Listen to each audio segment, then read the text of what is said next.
and welcome to State of Business on Art Television. I'm Ashinsini Veerasinghe. Let's have a look at the headlines for today. Sajith Premadasa nominated as the opposition leader. Permits for transporting sand, granite and soil temporarily abolished. News in detail. The Cabinet of Ministers approved the proposal to proceed issuing vouchers for uniforms to school children for the next year.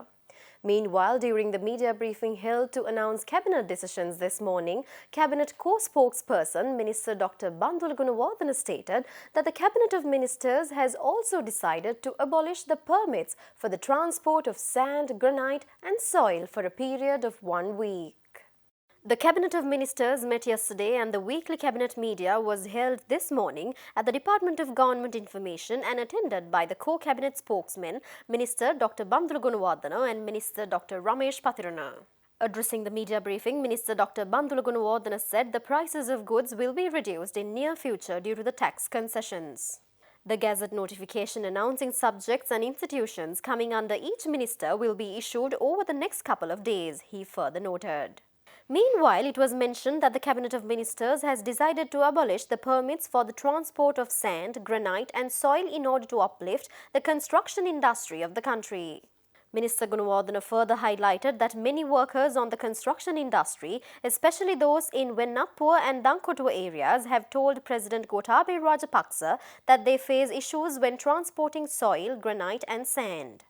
However, it was also stressed that the laws and regulations related to environmental protection license are not lessened despite the temporary concern given on permits on transporting sand, granite and soil. Clarifying on the concern, Minister Gunawardena emphasized that this abolishment of permit is only executed temporarily and that a special committee has been appointed to assess the consequences of this measure and thereby to examine whether the prices of soil, granite and sand have gone down. Considering the consequences and assessing the report of the committee, the Cabinet will decide whether to proceed with this abolishment of permit or not. Moreover, the Cabinet of Ministers has also approved the proposal for Education Ministry to continue issuing vouchers for uniforms to school children for the next year. Co-Cabinet spokesman Minister Dr. Ramesh Pathirana stresses that the government will execute an impartial and a transparent investigation on the alleged abduction of the employee at the Swiss Embassy in Colombo, making all involved stakeholders contented. He made these views at the media briefing held in Colombo today morning to announce the latest Cabinet decisions. We have clearly indicated that government is willing to cooperate with any party related to this particular incident. And unfortunately, there is no complaint. So there is no complaint, there is no evidence, and there is no even circumstantial evidence.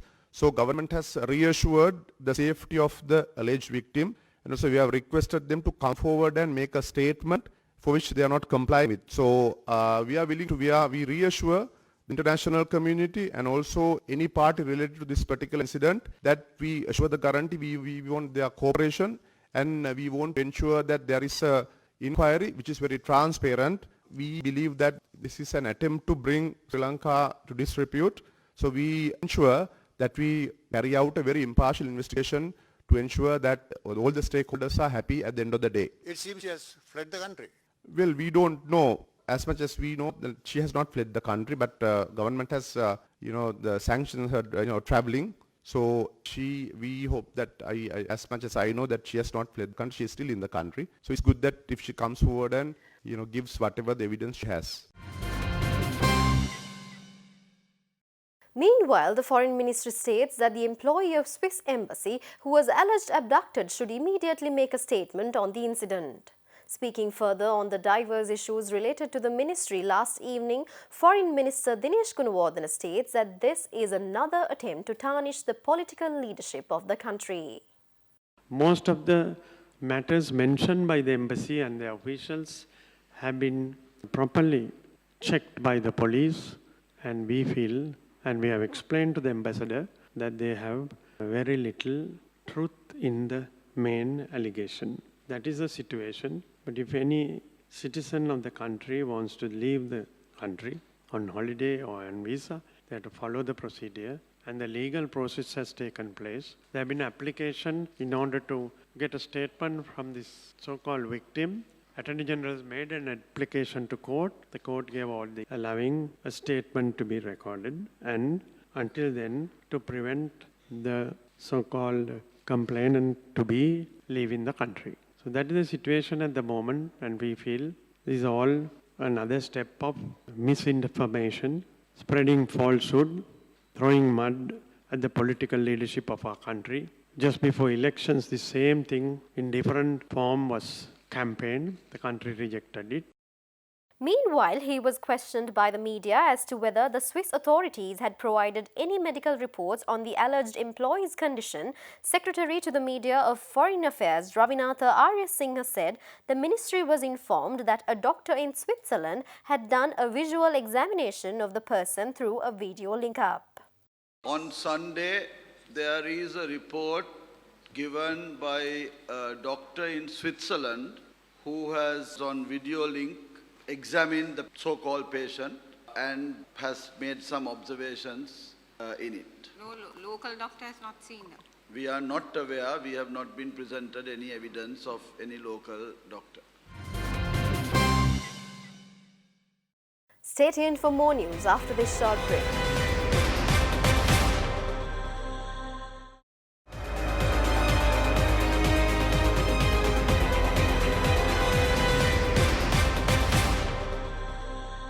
Welcome back after the break. A meeting of the United National Party parliamentarians which took place this evening decided to nominate party's deputy leader Sajith Premadasa as the new leader of the opposition. Parliamentarians of the United National Party led by party leader Ranil Wickremesinghe met this evening at the party headquarters Sirikotha. As proposed by the party leader, the UNP has finalized the name of its deputy leader Sajith Premadasa as the leader of the opposition. Although earlier reports said that the party will also come to a decision over the party leadership, the sources from Sirikotha confirmed that the matter was kept to discuss at meeting on a further date. Accordingly, the UNP will be proposing the name of Hambantota District MP Sajith Premadasa for the post when the parliament is convened for a new session.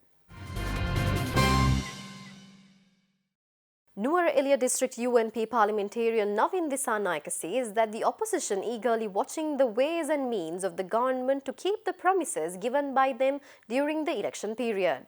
Addressing a media briefing in Colombo yesterday, the parliamentarians said that anyway they are ready to give a reasonable time period for the government to keep its pledges.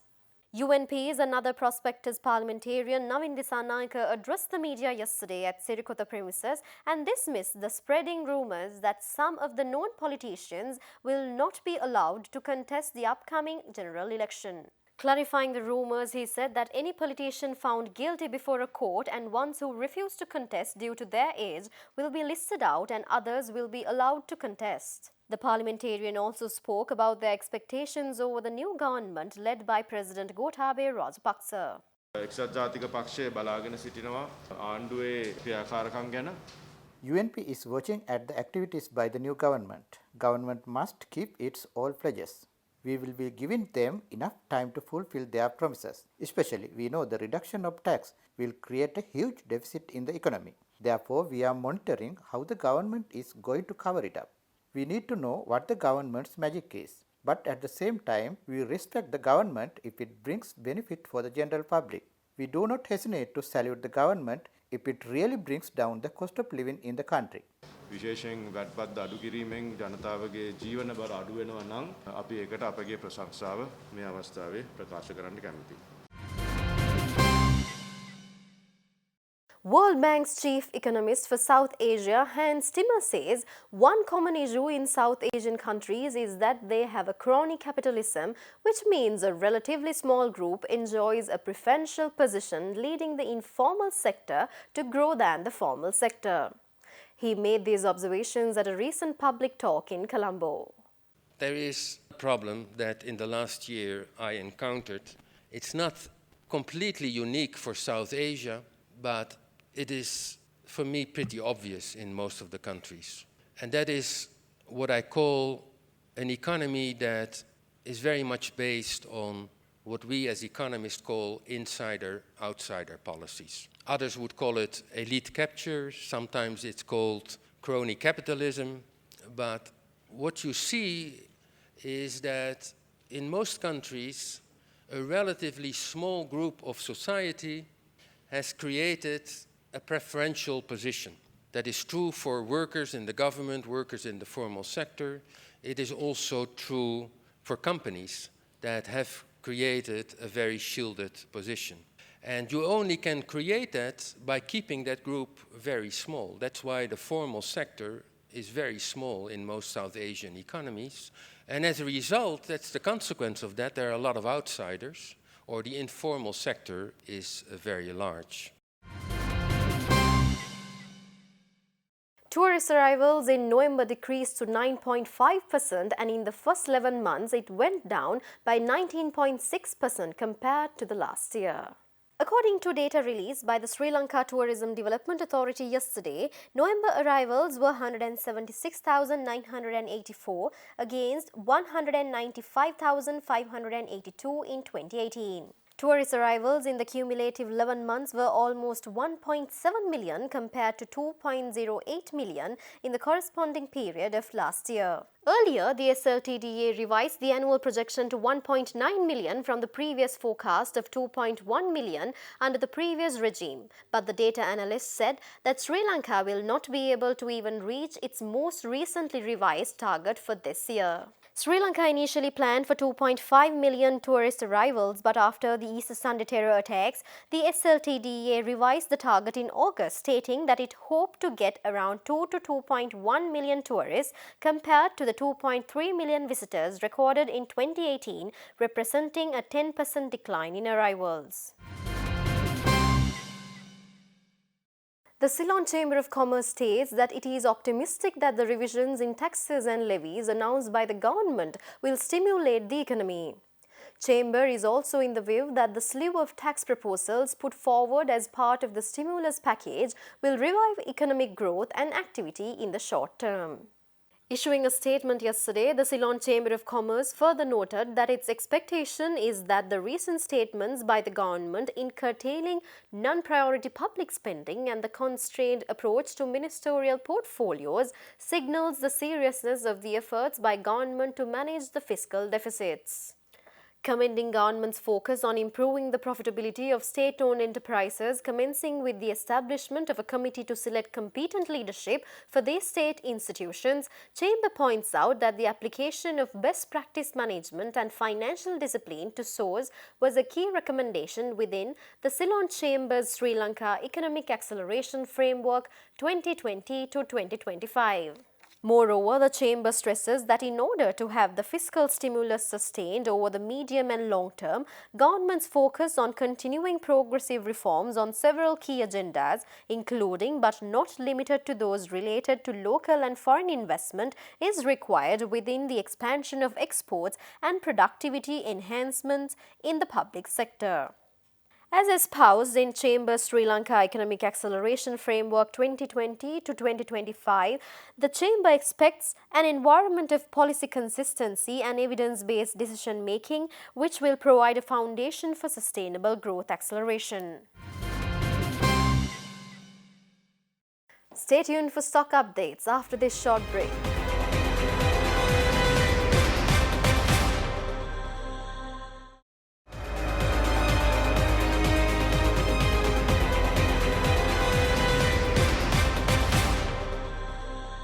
Welcome back after the break. Trading at Colombo Stock Exchange ended on a negative note today. The all-share price index dropped 45.52 points to close at 6,160.88, and the S&P SL 20 dropped 31.75 points to close at 3,000.02. The turnover was 1.1 billion rupees and over 67 million shares were traded. Up next are Forex rates.